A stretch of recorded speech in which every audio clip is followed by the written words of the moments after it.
welcome to another of our Rich Habits, Poor Habits video series with Michael Yardney in Australia, and hello across in the United States to Tom Corley.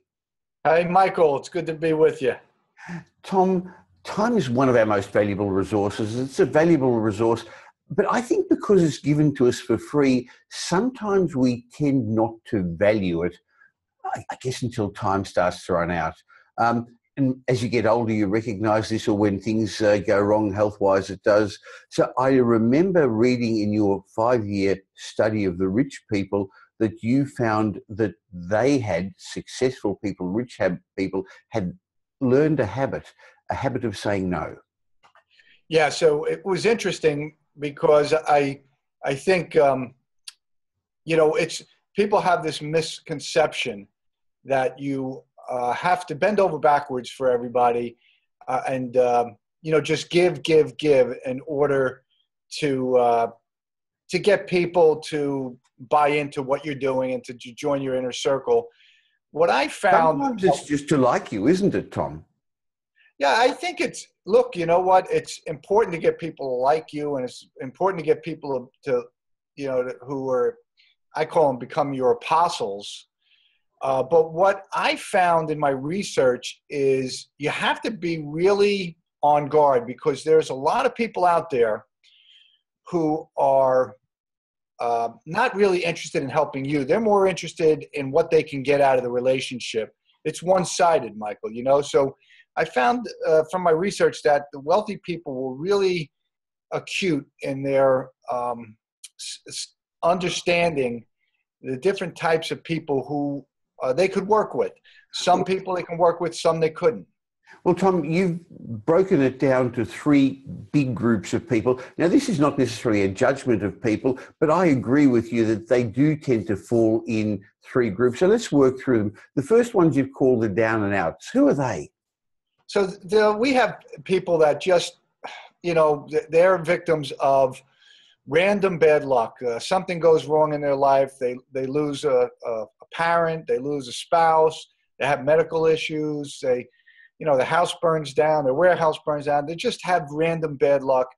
And, they reach out for help. And I think those people, they should always be on your list of people to help, because there's nothing that they did that caused them to fall into the circumstances that they're in. So I always like to look at that from my study. These are the wealthy people. They just seem to have tuned into these poor people that are struggling, and they help them out, and they don't care if they're going to get anything out of it or not.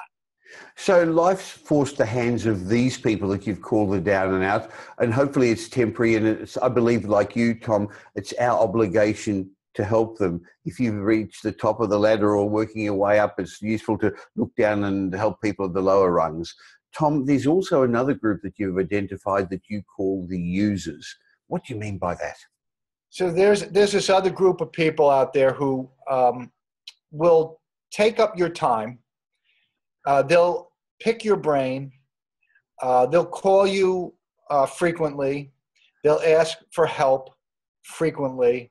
And they never, ever give back. They just are users. They just want to get out of the relationship what they can get out of it for their own self-interest. They have absolutely no desire to help you pull your cart or help move your dream forward. They're all out for themselves, and I call them the users. That's what I found in my research. Unfortunately, you're right, Tom. I've come across those sort of people as well. So it's hard to differentiate those. But there's another group that we both like working with, Tom, and they're what you call the reciprocators. Yeah, so the reciprocators are the people you want to pull into your inner circle. These are the people, they're actually the apostles that I talk a lot about. These are the people you want to surround yourself with, because they value your time, and they are reluctant to ask you for help. But when they ask you for help, they are. It's usually because they really need your help, and they always pay you back. They look at you providing them with assistance as a debt that they have to pay back. They're not out just of course they want to help themselves, but they also realize that now they owe you. and they're called reciprocators. They're going to return the favor somehow, some way. They will return the favor. But Tom, I can imagine it would be hard sometimes to tell the difference between users and reciprocators. Yeah, it is very hard, and this is, really, fool me once, shame on you. Fool me twice, shame on me. So I've run into a lot of these people in the book business, in the author business.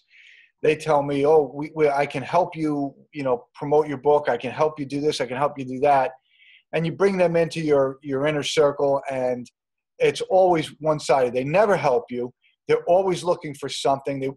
You end up doing things you never expected you were going to do because they're asking you to do things that are helping them instead of them helping you. So you have to look. You have to find out who they are through the School of Hard Knocks, and once you understand that these people are users, that's when you've got to eliminate them, Michael, from your life, because the minute that you say no to them is the minute that you will never hear from them again. As opposed to reciprocators, who I found have got two common traits. They're always there when you need their help. Like I've found you to be as a good friend and a reciprocator in our relationship. And they never go back and ask again for a favor without repaying that original debt. Do they, Tom? That's right. That's because they have something called character. They were raised right. They probably got some good habits from their parents. And so they understand that time is money. They understand your time is valuable, and your expertise that you're providing is valuable. So they don't want to abuse the relationship, because these reciprocators are interested in growing the relationship, Michael, and they know if they abuse it, like the users, they're going to risk destroying that relationship that they have with you. So they're very cautious about how they use your time. They will not go back to the well without filling it first. So in summary, if you make a rich habit of saying no to people who use you, but of course always help those who are truly in need, you're going to find the users will disappear from your life, while the reciprocators will value your time, will always be there. Of course, there's other things to say no to as well. So that's the topic of another discussion, Tom, about good time management and saying no to all these perceived opportunities and only doing things that are the highest and best use of your time. But Tom, thanks for sharing this concept of the three groups of people, the down and outers, that we're going to help because they've run into bad luck, the users who, as you say, are toxic, and the reciprocators who we want to hang more around. Thanks, Tom. Thank you, Mike.